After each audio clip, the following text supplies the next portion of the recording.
Hello guys, gawa tayo ng pancake colorful.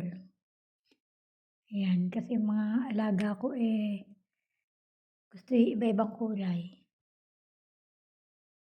Ayan, ganyan lang po gagawin natin para medyo maakit ang mga bata ba. Tuwan-tuwa ang mga bata pag nakita ang pagkain ay colorful. Ginaganahan sila sa pagkain.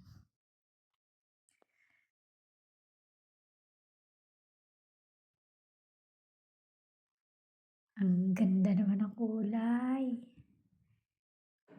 Yan guys, siguro naman po alam niyo kung paano gumawa ng pancake. Napaka bilis lamang gawin, napaka-easy recipe. Yan, food color lang ang idinagdag namin diyan guys kasi para mga bata ay matuwa.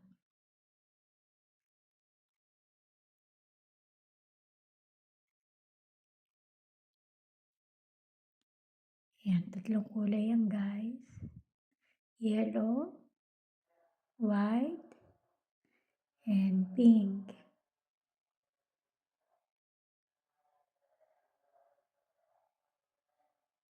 Yan, magawa ulit tayo kasi kailangan ko marami.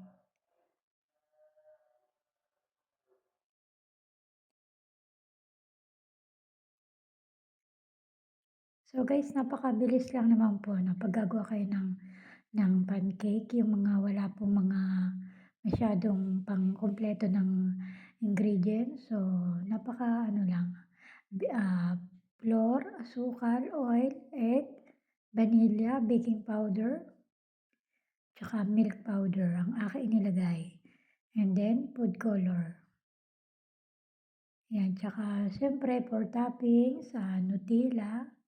Huwag niyo kakalimutan ang Nutella. Guys, kinamay ko na kasi kami rin naman ang kakain at saka malinis yung aking kamay. Naghugas ako. Ayan, di ba? Ang gandang tingnan. Naku, apurado na yung mga bata pagkain.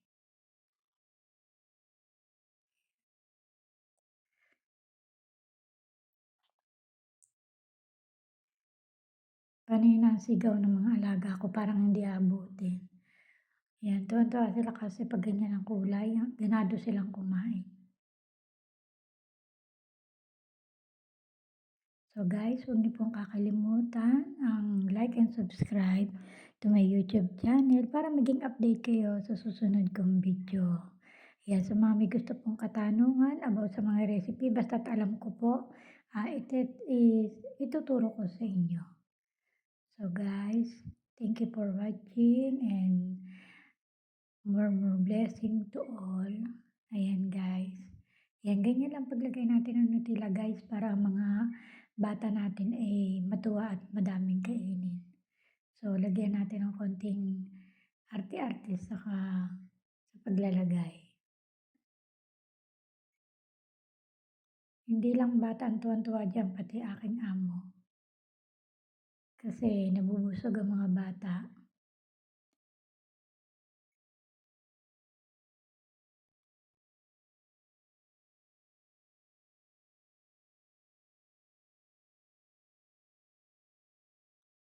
Yan guys, nakakalibang, di ba?